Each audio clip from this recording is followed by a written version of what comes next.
வணக்கம். இன்றைக்கி இந்த வீடியோவில் சில்க் சாரீக்கு ஒரு சிம்பிளாகவும் பார்க்குறதுக்கு ரொம்ப நீட்டாகவும் இருக்கிற மாதிரி ஒரு டிசைன் தான் பார்க்க போகிறோம். இப்போ வந்து இந்த சாரீலேருந்து கொஞ்சம் கிளாத் கட் பண்ணி பப் ஸ்லீவ் வைக்கிறதுக்காக அந்த ஃப்ளீட் வச்சு தைச்சிருக்கேன். அதில் உள்ள பார்டர் வந்து கொஞ்சம் இருக்குது, அதையும் எடுத்து வச்சுருக்கேன். ப்ளவுஸில் ஒரு பக்கம் கை கட் பண்ணதுக்கப்புறமா அதில் கொஞ்சம் பார்டர் இருந்து அதுவும் எடுத்து வச்சுருக்கேன். இதெல்லாம் வச்சு நம்ம இன்றைக்கி வந்து சிம்பிளாக ஒரு மாடல் பார்க்க போகிறோம், லேஸ் ஒர்க் வச்சு. இப்போ முதுகு பக்கத்தை வந்து நல்ல கிளாத்லேயும் லைனிங்லேயும் கட் பண்ணி எடுத்து வச்சுருக்கேன். இதில் நெக்கோட உயரம் பார்த்தீங்கன்னா 9 இன்ச்சு வச்சுருக்கேன், தையலுக்கு எல்லாம் சேர்த்து. நெக்கோட அகலம் வந்து 2.5 இன்ச்சு, மேலேயும் 2.5 இன்ச்சு, கீழே 2.5 இன்ச்சு வச்சு இந்த மாதிரி பாக்ஸ் வரைஞ்சிருக்கேன். இந்த ஷோல்டரோட அளவு பார்த்திங்கன்னா 3 இன்ச்சு வச்சுருக்கேன். இப்போ வந்து இந்த ப்ளவுஸோட மொத்த உயரம் ஒரு 13.5 இன்ச்சு இருக்கும், தையலுக்கெல்லாம் சேர்த்து 15.5 இன்ச்சு வச்சுருக்கேன். ஏன்னா மடித்து தைக்கிற மாதிரி இருக்கும் இது. இப்போ பாக்ஸ் வரைஞ்சி விட்டுட்டேன். இப்போ அந்த கார்னருக்கு ஒரு 2 இன்ச்சுக்கு மேலே இருந்து நான் அப்படி வளைவாக ஒரு கோடு வந்து போடேன். ஆனால் வந்து இது நம்ம நெக்கோட உயரத்தை பொறுத்து இதை வந்து கொஞ்சம் அட்ஜஸ்ட் பண்ணணும். நான் வந்து போட்டது ரொம்ப மேலே இருந்த மாதிரி இருந்து, அதனால் கொஞ்சம் கீழே இறக்கி போட்டு அப்படி வந்து கீழே வரைக்கும் கொண்டு முடிச்சிருக்கேன். அதுக்கு அடிப்பக்கமாக நெக் வந்து நல்ல ஒரு இதழ் வடிவம் மாதிரி கீழே வரைக்கும் இறக்கி விட்டு மார்க் பண்ணியிருக்கேன். நீங்கள் வந்து எந்த சைஸு நெக்கு எடுத்தாலும் சரி, அதுக்கேற்ற மாதிரி நம்ம மடித்து தைக்கக்கூடிய கிளாத்தை விட்டு 1 இன்ச்சுக்காவது இந்த கட்டிங் வந்து மேலே இருக்கிற மாதிரி வர்ற மாதிரி கவனிச்சுட்டு கட் பண்ணுங்கள். ஏன்னா ஒவ்வொருத்தருக்கும் நெக்கோட அளவும் அந்த ப்ளவுஸோட உயரமும் மாறுபடும். இப்போ அந்த நெக்கை வந்து நான் அந்த மாதிரி கட் பண்ணி எடுத்திருக்கேன். இந்த சென்டரில் உள்ள பீஸ் வந்து 2 பீஸ் இருக்கும் இல்லையா, அதை வந்து தனியாக எடுத்து வச்சுட்டேன். இப்போ நல்ல கிளாத்துலேயும் நம்ம கொஞ்சமாக கிளாத்தை விட்டுட்டு கட் பண்ணிக்கிடலாம். இப்போ அப்படியே நல்ல பக்கத்துக்கு மேலே லைனிங்கை வச்சு நம்ம வந்து அந்த நெக்கில் 1/4 இன்ச் அளவுக்கு தைப்போம் இல்லையா, அதே மாதிரி அந்த வளைவுகளுக்கு ஏற்ற மாதிரி தைச்சிடலாம். இந்த மாடல் பார்த்திங்கன்னா நான் கேன்வாஸ் இல்லாமல் தான் தைச்சிருக்கேன். ஏன்னா நம்ம வந்து அந்த பார்டரில் உள்ள கிளாத் இருக்குது பாருங்கள், அதில் லைனிங் கொடுத்து நம்ம இந்த மாதிரி தைச்சாலுமே நல்லா வந்து திக்காக இருக்கும். அதனால் கேன்வாஸ் வேண்டாம் அப்படின்ட்டு தைச்சிருக்கேன். இப்போ வந்து ஃபுல்லாக தையல் போட்டுட்டு அந்த வளைவுகள் எல்லாம் கட் கொடுத்துடலாம். சென்டர்லேயும் கட் கொடுத்துட்டு நம்ம வந்து இதை அப்படியே திருப்பி தையல் போட வேண்டியது தான். இப்போ வந்து ஒவ்வொருத்தருக்கும் ஒவ்வொரு மாதிரி சந்தேகம் இருக்கும் மாடல் ப்ளவுஸ் தைக்கும்போது. இந்த மாடல் வந்து பெரியவங்களுக்கு செட் ஆகுமா, சின்னவங்களுக்கு செட் ஆகுமா, அந்த மாதிரி எதுவுமே கிடையாது. நம்ம கட்டிங் வந்து நம்மளோட சைஸுக்கு ஏற்ற மாதிரி நம்ம நெக் எந்த அளவுக்கு வருதோ அதுக்கேற்ற மாதிரி நம்ம அளவுகளை போட்டு கட் பண்ண வேண்டியது தான். நம்ம எப்போவுமே வந்து ஒரு மாடல் தான் காமிக்கிறோம். அந்த மாடல் வந்து ஒவ்வொருத்தருக்குமே ஒவ்வொருத்தரோட அளவுகள் பொறுத்து கட்டிங் வந்து கொஞ்சம் கொஞ்சம் முன்ன பின்ன வரதான் செய்யும்.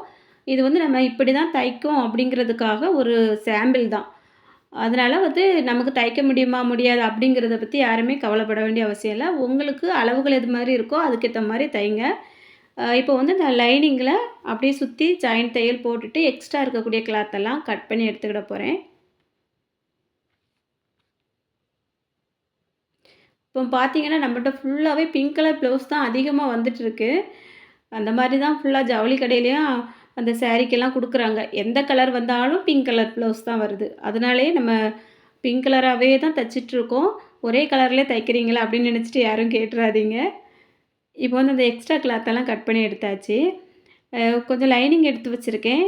இதை வந்து நம்ம இந்த சென்டர்லேருந்து கட் பண்ணோம் இல்லையா, அந்த பீஸ் வந்து ஒன்றாவே இருக்குது. இதை அடிப்பக்கத்தில் நான் வந்து கட் பண்ணி விட்டுட போகிறேன். இந்த மாதிரி 2ஆ பிரிச்சுட்டா கொஞ்சம் தைக்கிறதுக்கு ஈஸியாக இருக்கும்.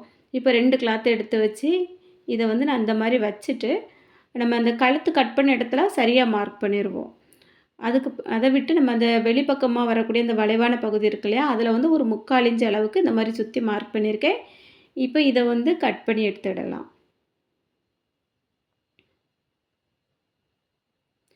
இப்போ அந்த அடிப்பக்கம் தெரிகிறதுக்காக ஒரு கட் கொடுத்து எடுத்து வச்சுருக்கேன். ஏன்னா நம்ம இது பார்க்குறதுக்கு ஒரே மாதிரி இருக்கிறதுனால தைக்கும்போது ரொம்பவே சந்தேகம் வந்துடும்.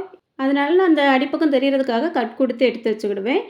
இப்போ வந்து அந்த சாரியில் உள்ள கிளாத்தில் கொஞ்சம் பார்டர் இருந்தது இல்லையா, அதை வச்சு நான் அந்த மாதிரி இந்த பீஸை அதுக்கு மேலே வச்சு தைச்சிட போகிறேன். நல்ல பக்கத்துக்கு மேலே எடுத்து வச்சுருக்கேன். அந்த அடிப்பக்கம் கட் கொடுத்து வச்சுருந்தோம் இல்லையா, அது கீழே இருக்கிற மாதிரி வச்சுருக்கேன்.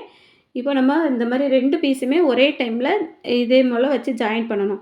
அப்போ தான் நமக்கு வந்து ஒவ்வொரு பீஸும் வேறு வேறு மாதிரி வருது அப்படிங்கிறது தெரியும். அப்படி இல்லைனா ஒன்றை தைச்சி முடிச்சுட்டு கட் பண்ணி எல்லாமே ஜாயின் பண்ணி முடிச்சிட்டோன்னா 2வது பீஸும் நம்ம வந்து கவனிக்காமல் தைச்சோம் அப்படின்னா ஒரே மாதிரி தைச்சிருப்போம்.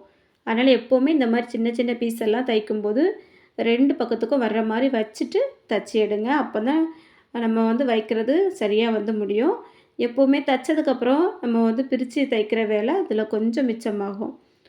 இப்போ இந்த 2 கிளாத்லேயும் நம்ம வந்து கழுத்து சைடில் 1/4 இன்ச் அளவுக்கு தையல் போட்டு கட் பண்ணி திருப்பி அந்த நல்ல பக்கத்தில் விளிம்புல வந்து தையல் போட்டாச்சு. அப்படியே திருப்பிட்டு அந்த லைனிங்கோட அளவுக்கு சுற்றியும் தையல் போட்டு எடுத்து வச்சிடலாம். அதுக்கப்புறமா அந்த லைனிங்கை விட்டு வெளியே நிற்கலையா அந்த கிளாத்தெல்லாம் கட் பண்ணி எடுத்துருவோம். இல்லைனா வந்து பின்பக்கம் பார்க்கும்போது ரொம்ப கிளாத் வந்து அங்கங்கே நீட்டிட்டு அசிங்கமாக இருக்கும். அடிப்பக்கம் தெரியறதுக்காக அந்த கட்டை இந்த இடத்துலையும் கொடுத்து விட்ருவோம். இப்படி நம்ம வச்சு பார்க்கும்போது 2மே கீழ்ப்பகுதிக்கு வந்திருக்கும். இதுக்காக இந்த மாதிரி நீங்கள் வந்து கட் பண்ணி தைப்பீங்களா அப்படின்னாலும் கமெண்டில் சொல்லுங்கள். இப்போ இது வந்து ப்ளவுஸில் உள்ள பார்டர் வந்து கொஞ்சம் இருக்குது. அதில் நான் வந்து இந்த நடுவில் கட் பண்ணோம் இல்லையா, அந்த கழுத்தில் உள்ள பீஸ் அது வந்து கொஞ்சம் எடுத்திருக்கேன். அந்த சின்ன பீஸ் வந்து நமக்கு ரொம்ப அளவில் தேவைப்படாது. நான் வந்து அந்த கழுத்து அகலம் கட் பண்ணோம் இல்லையா, அந்த பீஸை லைட்டாக வளைவாக கட் பண்ணி எடுத்து வச்சுருக்கேன். இப்போ இதில் 1/4 இன்ச் அளவுக்கு தையல் போட்டு அப்படியே கட் பண்ணிவிட்டு நான் திருப்பிக்கிட போகிறேன். திருப்பிட்டு இந்த விளிம்பில் ஒரு தையல் போட்டுருவோம்.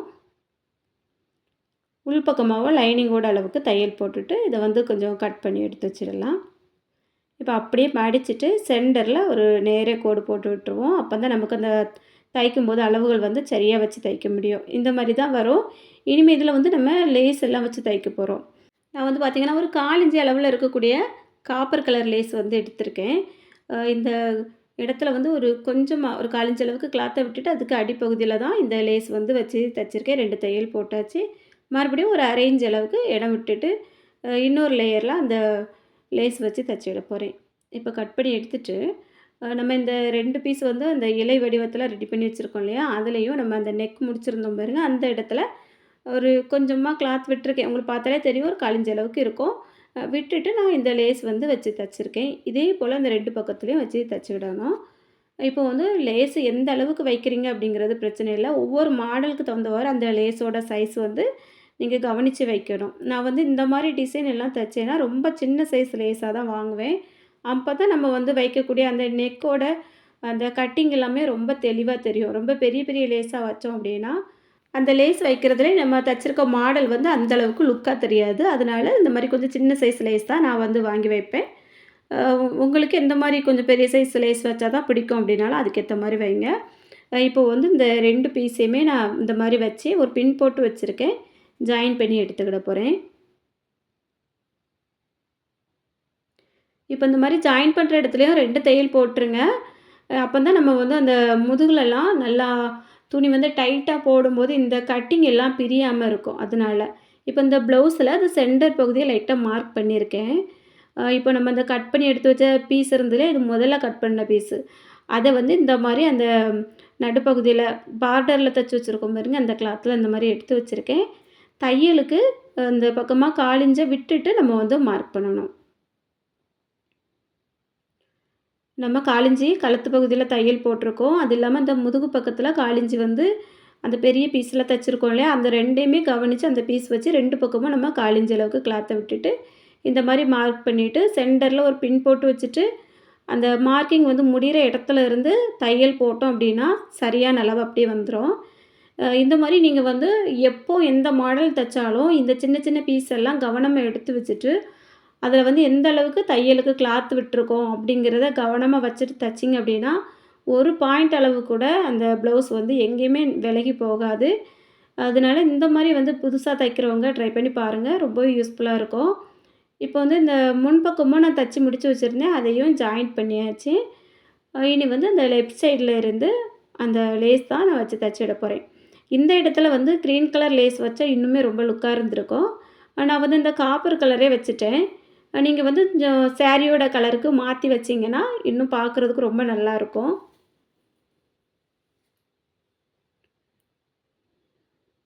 லேஸ் வந்து அந்த கார்னர் வந்து லைட்டாக மடித்து விட்டுட்டு அப்படியே திருப்பி அந்த நெக்கோட சைஸுக்கு அப்படியே கொண்டு வந்துட்டுருக்கேன். முன்பகுதி வரைக்குமே நான் வந்து இந்த லேஸை வச்சு முடிச்சுக்கிட போகிறேன். லேஸுக்கு வெளிப்பக்கமாகவும் இன்னொரு தையலை போட்டு முடித்து எடுத்துடலாம். ப்ளவுஸு நான் மொத்தமாக தைச்சி முடித்ததுக்கப்புறம் எப்படி இருக்குது அப்படிங்கிறதையும் காமிக்கிறேன்.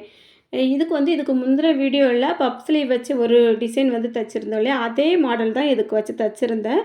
2 கலர் சேரீயுமே ஒரே கலர் தான். அதே மாதிரி ப்ளவுஸுமே வந்து ஒரே மாதிரி தான் வந்திருக்கும். பார்டர் மட்டும்தான் கொஞ்சம் வித்தியாசம். ஸ்லீவ் வந்து ஒரே மாதிரி பப் ஸ்லீவ் வந்து கேட்டிருந்தாங்க. அதனால் கைக்கு அதே மாடல் வச்சு தைச்சி முடிச்சிருக்கேன். இந்த மாடல் வந்து கடைசியில காமிக்கிறேன். எப்படி இருக்குதுன்னு பார்த்துட்டு சொல்லுங்கள். இந்த லேஸுக்கு வெளிப்பக்கமா வந்து நம்ம இதுக்கு மேலே ஸ்டோன் ஒர்க் வச்சாலும் ரொம்பவே நல்லா இருக்கும். இன்னும் கிராண்டா இருக்கும். இப்போ வந்து நான் இதோடயே முடிச்சுட்டேன். இப்போ ஸ்லீவ் எல்லாம் தைச்சதுக்கப்புறம் பாருங்கள், ரொம்பவே நல்லாயிருக்கும். பார்க்குறதுக்கு சிம்பிளா இருந்தாலும் ஒரு கிராண்டான லுக்கா இருக்கும். இன்னைக்கு இந்த மாடல் வந்து உங்களுக்கு பிடிச்சிருக்கும் அப்படின்னு நினைக்கிறேன். வீடியோ பிடிச்சிருந்தா எப்படி இருக்குது அப்படிங்கிறதையும் கமெண்ட்டில் சொல்லுங்கள். மறக்காமல் ஒரு லைக் கொடுத்துருங்க. நீங்கள் இன்னும் நம்ம சேனலை சப்ஸ்கிரைப் பண்ணலன்னா சப்ஸ்கிரைப் பண்ணிவிட்டு பக்கத்தில் இருக்க பெல் பட்டனையும் ஆன் பண்ணிடுங்க. அப்போ நான் அடுத்தடுத்து அப்லோட் பண்ணக்கூடிய வீடியோஸ் எல்லாமே உடனுக்குடன் உங்களுக்கு நோட்டிஃபிகேஷனில் வரும். மிஸ் பண்ணாமல் எல்லா வீடியோஸையும் பார்க்கலாம். இதுவரைக்கும் இந்த வீடியோ பொறுமையாக பார்த்த எல்லாருக்கும் ரொம்ப ரொம்ப நன்றி. வணக்கம்.